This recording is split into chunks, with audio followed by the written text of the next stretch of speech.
ఓం నమ శివాయ శ్రీమాత్రే నమః. మిత్రులకి శ్రేయోభిలాషులకి అలాగే నన్ను ఎంతగా ఆదరిస్తున్న యూట్యూబ్ ప్రేక్షకులందరికీ కూడా పేరు పేరు ధన్యవాదాలు. చాలామంది మిత్రులు మెయిల్స్లోనూ కామెంట్స్లోనూ ఈ మధ్యకాలంలో చాలా రెగ్యులర్గా అడుగుతున్న క్వశ్చన్, మా మీద ఏదన్నా క్షుద్ర ప్రయోగాలు తాంత్రిక ప్రయోగాలు జరిగాయని అనుమానంగా ఉందండి, చాలా భయం వేస్తుంది, మాకు ఇబ్బందులు కలుగుతున్నాయి, అసలు నిజంగా అలాంటి ప్రయోగం జరిగితే మనకు ఎలా ఉంటుంది, అలాగే ఆ ప్రయోగం నుంచి ఎలా బయటపడాలి అని చాలామంది మిత్రులు మెయిల్స్లో కామెంట్స్లో అడగడం జరిగింది. ఒక్కొక్కసారి మానసిక భ్రాంతితో కూడా మనకి అలాంటి పరిస్థితి ఏర్పడడానికి అవకాశం ఉంటుంది. ఒకవేళ జరిగితే ఎలా ఉంటుంది, మానసిక భ్రాంతి ఉంటే ఎలా ఉంటుంది, అది నిజమా అబద్ధమా తెలుసుకోవడానికి ఈ చిన్న ప్రయోగం చేసుకోవచ్చు. అలాగే ఒకవేళ జరిగితే దాని నుంచి బయటపడడానికి కూడా ఈ ప్రయోగం ఉపయోగపడుతుంది. ఇవి మనస్ఫూర్తిగా నమ్మి చేసుకుంటేనే మనకి వీటి నుంచి ఫలితాలు వస్తాయి. నమ్మకం లేకుండా వీటిని ఎప్పుడు కూడా చేయమాకండి, చేస్తే ఎలాంటి ఫలితాలు రావు. అలాగే మీకు ఈ వీడియో నచ్చినట్టు లైక్ చేయండి, నా ఛానల్ సబ్స్క్రైబ్ చేసుకోండి, గంట సింబల్ని యాక్టివేట్ చేసుకోండి, 10 మంది మిత్రులకి షేర్ చేయండి.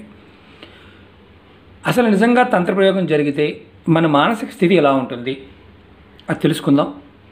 అలాగే ఒకవేళ మన కుటుంబం మీద మొత్తం మీద జరిగితే ఎలా ఉంటుంది, లేదు ఒక వ్యక్తి మీద జరిగితే ఎలా ఉంటుంది, ఒకవేళ తంత్ర ప్రయోగం చేసిన దాని మీద దాటడం వల్ల లేకపోతే ఆ ప్రయోగ ప్రభావం మన మీద ఎలా ఉంటుందో కూడా తెలుసుకుందాం. చాలా చిన్న ఉపాయం, స్కిప్ చేయకుండా చూడండి. స్కిప్ చేస్తే మీకు అర్థం కాదు, ఎందుకంటే లాస్ట్ వరకు కూడా పాయింట్ టు పాయింట్ మీకు అర్థం కావాలి. సహజంగా మన ఇంట్లో మన చుట్టుపక్కల ఉన్న వారి మీద మనకు అనుమానాలు ఉంటాయి.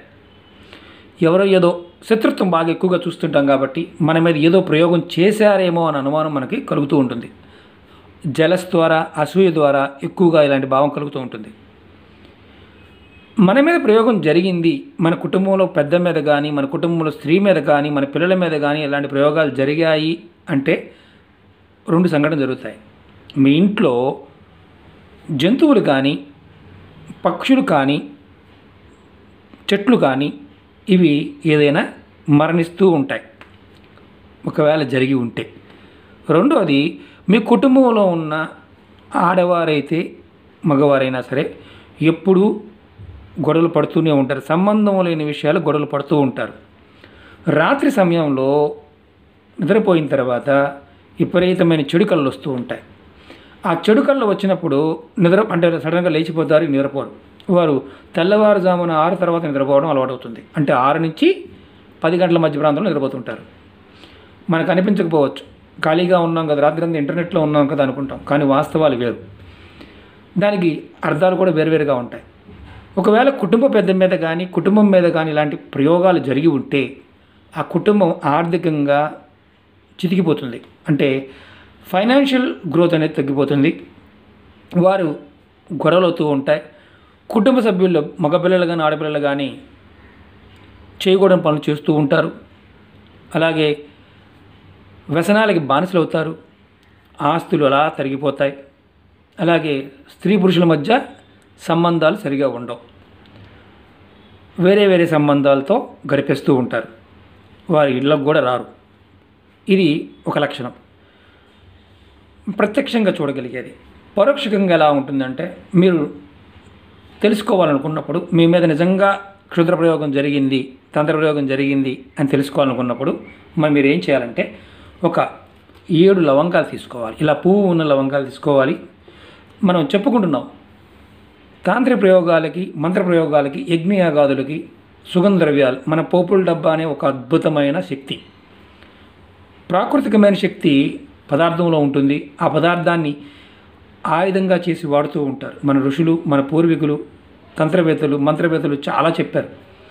మనకి కావాల్సిన దాన్ని మాత్రమే మనం చెప్పుకుంటున్నాం. ఇలా 7 లవంగాలు తీసుకోండి. అలాగే మీ ఇంటి దగ్గర మట్టి ఉంటే కొంచెం మట్టి తీసుకోండి. ఇలా మట్టి తీసుకోండి. ఇది ఏ రోజు తీసుకోవాలి, గురువారం నాడు కానీ శుక్రవారం నాడు కానీ చేసుకునే ఉపాయం ఇది. మీరు డే టైంలో తీసుకోవచ్చు. ఇది ఏ రోజునైనా, అంటే ఒక టైం, స్పెసిఫిక్ టైం అంటూ ఏమీ లేదు. తీసుకోవడానికి, మట్టి తీసుకోవడానికి, లవంగాలు తీసుకోవడానికి తీసుకుని మీరు ఏం చేస్తారంటే, ఈ 7 లవంగాలని అలాగే ఈ మట్టిని ఒకవేళ మట్టి లేదనుకోండి, మీరు మొక్కలు పెట్టారు, మీ కుండీలు ఉన్నాయి, ఆ కుండీలో మట్టి తీసుకోండి. అలా కూడా లేదనుకోండి, ప్రయోగం చేయమాకండి. అంటే మట్టి లేదనుకోండి, అసలు ఈ ప్రయోగం చేయమాకండి. మట్టి అవైలబిలిటీ ఉంటే, మీ ప్రాంగణంలో మట్టి ఉంటే, కుండీలో ఉన్న మట్టిని పర్వాలేదు, కొద్దిగా, ఇంత కూడా అవసరం లేదు, కొద్దిగా తీసుకోండి. ఇలా 7 లవంగాల్ని ఈ మట్టితో పాటు వేసేయండి. ఇలా ఒక పేపర్లో వీటిని చక్కగా కట్టండి. స్కిప్ చేయకుండా చూడండి, అర్థమవుతుంది. ఇలా కట్టిన తర్వాత మీరు ఏం చేస్తారంటే, మీ ఇంట్లో ఎవరికైతే అనుమానం ఉందో, ఇది పెద్దవాళ్ళైనా చేయవచ్చు, చిన్నవాళ్ళైనా చేయవచ్చు, ఇది నెలసరి టైం ఉన్నప్పుడు కూడా చేయవచ్చు, ఎవరైనా చనిపోయినా ఇలాంటి సందర్భాల్లో కూడా దీనికి ఎలాంటి ఇబ్బంది లేదు, దీనికి ఎలాంటి నియమాలు అయితే ఏమీ లేవు ఈ ఉపాయానికి. దీన్ని మనం ఇలా చుట్టిన తర్వాత ఎవరికైతే అనుమానం ఉందో వారి తల చుట్టూతా 7 సార్లు దిష్టి తీస్తాం కదా, అలా తిప్పండి. ఇలా తిప్పండి 7 సార్లు తిప్పి, ఇది ఎవరికైతే అనుమానం ఉందో వారి తలగిడ అంటే పడుకునేటప్పుడు దిండు కింద పెట్టుకొని పడుకోమనండి. ఇది గురువారం నాడు సాయంత్రం పూట చేసుకోవచ్చు. తల కింద పెట్టుకొని నిద్రపోవచ్చు. పెట్టుకుని నిద్రపోయిన తర్వాత ఇది అంటే కొంచెం మట్టి ఉంటుంది కాబట్టి కొంచెం గట్టిగా పెట్టుకోండి. డబల్ పేపర్ వేసుకునే ప్రాబ్లం లేదు. మీరు ఆ రోజు రాత్రి మీ కలలో ఏదన్నా చెడు కళ్ళు వచ్చాయనుకోండి, అంటే చెడు కళ్ళు అంటే మన అనుమానం ఉంటుంది. చెడు కళ్ళు అంటే ఏంటి, మీకు ఏదన్నా బురదలో మీరు దిగిపోయినట్టు కానీ, నల్లగా ఉన్న వ్యక్తులు మిమ్మల్ని వెంటాడుతున్నట్టు కానీ, పందులు మీ చుట్టూ తిరుగుతున్నట్టు కానీ, పందులు మీ మీద అటాక్ చేస్తున్నట్టు కానీ, నల్లగా ఉన్న దున్నపోతు మిమ్మల్ని కుమ్ముతున్నట్టు కానీ, లేకపోతే నల్లటి బట్టలు వేసుకున్న వారు పురుషులు కానీ స్త్రీలు కానీ ఎవరన్నా మీ మీదకి వస్తున్నట్టు కానీ కల వచ్చిందనుకోండి, మీ మీద మీరు క్షుద్ర ప్రయోగానికి లోనయ్యారని అర్థం. అంటే మీ మీద ఎవరో చేశారని కూడా కాదు, మీరు ఒకవేళ చేసిన పదార్థాన్ని మీరు ఎక్కడన్నా దాటి ఉండవచ్చు, అది కూడా ఒక కారణమై ఉండొచ్చు. అలా జరిగినప్పుడు కంగారు పడాల్సింది ఏమీ లేదు. మనం ఈ ప్రయోగం చేసిందే ఇది జరిగిందా అలా తెలుసుకోవడానికి, ఇది నివారణ చేసుకోవడానికి. ఒకవేళ ఆడవారికైనా మగవారికి అలా కల వచ్చి అలా కనిపిస్తే మనం చేయాల్సింది ఏంటంటే, ఏదేది ఈ 7 సార్లు తిప్పాం కదా రాత్రి పడుకునే ముందు దిండు కింద పెట్టాం, తెలిసింది. ఒకవేళ మంచి కళ వచ్చింది కానీ అలాంటి కళ ఏమీ రాలేదు, మనకి నలుపుగా ఉన్నది కనిపించలేదు, దున్నపోతు కనిపించలేదు, పంది కనిపించలేదు, బురద కనిపించలేదు, దాంట్లో దిగబడిపోయినట్టు రాలేదు, మన ఎవరు ఇబ్బంది పెట్టినట్టు రాలేదు, అయితే మన మీద అలాంటి ప్రయోగం జరగలేదని అర్థం. అప్పుడు ఏం చేయాలంటే, ఒకవేళ అలా జరగలేదు అని వస్తే, అలాంటి కళ్ళలో ఎలాంటి ఇబ్బంది లేకుండా ఉంటే దీన్ని తీసుకువెళ్ళి మనం చక్కగా డస్ట్బిన్లో పడేయచ్చు. బాగా గుర్తుంచుకోండి, యాస్టీజ్గా డస్ట్బిన్లో పడేయచ్చు. అంటే మనం సేఫ్గా ఉన్నాం, అలాంటి ఇబ్బంది లేదు. నెంబర్ 1. నెంబర్ 2, ఒకవేళ అలా వచ్చాయి ఏం చేయాలి? మనం ఏం చేయాలంటే, గురువారం నాడు చేసాం కదా, శుక్రవారం నాడు ఉదయాన్నే లేచిన తర్వాత, ఒకవేళ చెడుకల వచ్చినా సరే, చెడుకల వచ్చిన తర్వాత ఈ మూటని మళ్ళీ సేమ్ ఇలాగే ఉంచి కింద నుంచి పై వరకు, అంటే పాదాల దగ్గర నుంచి తల వరకు 21 సార్లు దిష్టి తీయండి. దీంతో తీసి మీరు దీన్ని చక్కగా తీసుకువెళ్ళి ఇలాగే ఈ పేపర్లో కొంచెం చిన్నదే చేసుకోవచ్చు, ఇంత అవసరం చిన్న పేపర్లో కూడా కట్టుకోవచ్చు, కొంచెం బట్టి. మీరు ఎక్కడైతే శుక్రవారం నాడు 4 కోడల రోడ్డు ఉంటుంది కదా, అంటే మనం రోడ్డు మధ్యలో నిలబడితే 4 దారులు కనిపిస్తుంటాయి, అక్కడికి వెళ్ళి ఇది తీసుకువెళ్ళి దిష్టి తీసి ఎవరైనా తీసుకువెళ్ళచ్చు, అంటే ఎవరైనా తీసుకువెళ్ళచ్చు. ఆ తగిలిన వారే వెళ్ళాలి, రూల్ ఏం లేదు, ఎవరైనా తీసుకువెళ్ళచ్చు. ఈ మూటని ఇలాగే డైరెక్ట్గా అక్కడ 4 రోడ్లు, ఎక్కడైతే 4 రోడ్లు కూడలు ఉంటుందో అక్కడ పడేయండి. ఇది పడేసి మీరు వెనక్కి తిరిగి చూడకుండా ఇంటికి వచ్చేయాలి.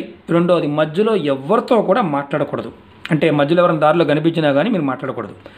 మాట్లాడితే ఈ ప్రయోగం ఎందుకు పనిచేయదు, అంటే మనం చేసిన ఏదైతే నివారణ ఉపాయం చేశామో అది ఎందుకు పనికిరాకుండా పోతుంది. మాట్లాడినా వెనక్కి తిరిగి చూసినా ఈ ప్రయోగం పనిచేయదు.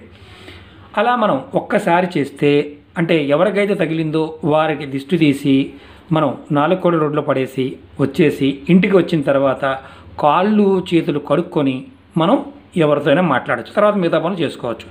అలా చేయకుండా మనం చేస్తే ఇది ఎందుకు పనికి రాకుండా పోతుంది. దీనివల్ల ఏమైనా ఇబ్బంది అవుతుందంటే ఏమి ఇబ్బంది జరగదు. అంటే ఒకవేళ మనం 4 కోడల రోడ్డు దగ్గర పడేసాం కదండి, ఇది దాటడం వల్ల మిగతా వాళ్ళు తొక్కుతారు కదండి, ఏమన్నా అవుతుందా? ఎవరికి ఏమీ కాదు.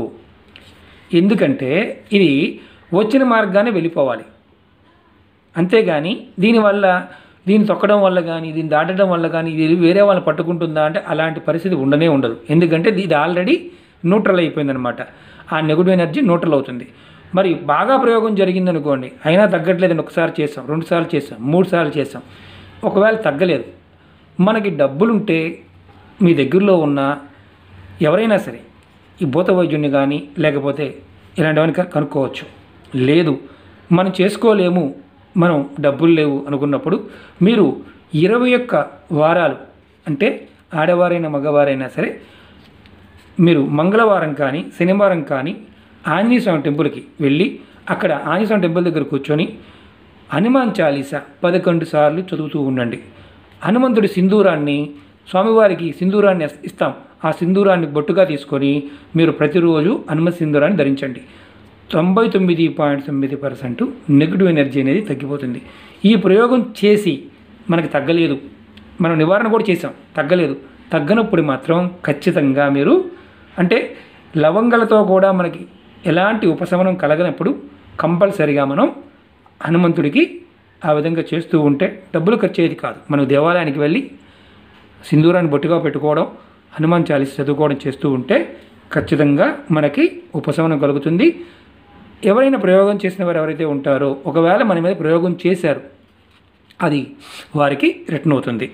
విచిత్రంగా అనిపించవచ్చు, నమ్మి చేయండి, ప్రాక్టికల్గా అవకాశం ఉంటుంది. ఇది చాలామందికి సక్సెస్ అయ్యింది. ఎందుకంటే నమ్మి చేసుకోవాలి, నమ్మకుండా చేస్తే ఎలాంటి ఉపయోగం ఉండదు. ఆడవారికైనా మగవారికైనా పిల్లలకైనా ఎవరికైనా చేయవచ్చు, ఎవరికి వారు తీసుకోవచ్చు. పెద్దవారు ఉంటే పెద్దవారు తీసుకోవచ్చు, భార్య భర్తగా తీయవచ్చు, భర్త భార్యకి తీయవచ్చు, పిల్లలకు కూడా తీయవచ్చు, ఎలాంటి ఇబ్బంది లేదు. ఒంటరిగా ఉన్న సింగిల్గా ఉన్నా కానీ తీసుకోవచ్చు, నాటే ప్రాబ్లం. చెక్ చేసుకోండి, ఒకసారి చెక్ చేసుకోండి, దీని యొక్క బలం ఏంటో తెలుస్తుంది, అనుమానాలు కూడా తొలగిపోతాయి. దీనివల్ల ఎలాంటి సైడ్ ఎఫెక్ట్స్ ఉండవు. కానీ ఎవరితో మాట్లాడకూడదు. ఇది 4 కోడల రోడ్లో వేసిన తర్వాత, ఇప్పుడు లాక్డౌన్లో ఉన్నాం కదండి, వీలు కాదు కదా అనుకోవచ్చు. అనుకునేవారు ఎవరైనా సరే లాక్డౌన్ పూర్తయిన తర్వాత చేసుకోండి. ఇది ఇప్పుడే ఇమీడియట్గా చేసుకోవాలి, రూల్ ఏం లేదు, లాక్డౌన్ తర్వాత కూడా చేసుకోవచ్చు. అనుమానం ఉంది కాబట్టి ఇంత పూర్తిగా ఎక్స్ప్లెయిన్ చేస్తేనే అర్థం కావడం లేదు. కొంతమంది అంటారు 3 నిమిషాలు వీడియో చేసి అవతల పడేయండి, చాలా ఇబ్బందిగా ఉంది, చూడలేకపోతున్నా. మిత్రులారా, అలా మీకు ఇబ్బందిగా ఉన్నవారు వీడియోలు చూడటం మానేయండి. ఎందుకంటే చాలామంది మిత్రులు మాకు అర్థమయ్యే విధంగా చెప్పండి అని రిక్వెస్ట్ చేసిన తర్వాత లెంతీ వీడియోలు చేయడం జరుగుతుంది. అంతకుముందు షార్ట్గానే చేసేవాడిని, అర్థం కావట్లేదని దాని మీద ఒక వీడియో కింద 1000-2000 కామెంట్స్ పెట్టిన రోజులు ఉన్నాయి, దాని మీద 1000 మెయిల్స్కి వచ్చిన రోజులు కూడా ఉన్నాయి. కాబట్టి మీ అందరికీ అర్థం చేసుకుంటారని ఈ విషయం చెప్తున్నాను. మిత్రులారా, ఈ వీడియో నచ్చిన లైక్ చేయండి, నా ఛానల్ సబ్స్క్రైబ్ చేసుకోండి, గంట సింబల్ యాక్టివేట్ చేసుకోండి, 10 మంది మిత్రులు షేర్ చేయండి. ఓం నమః శివాయ, శ్రీమాత్రే నమః.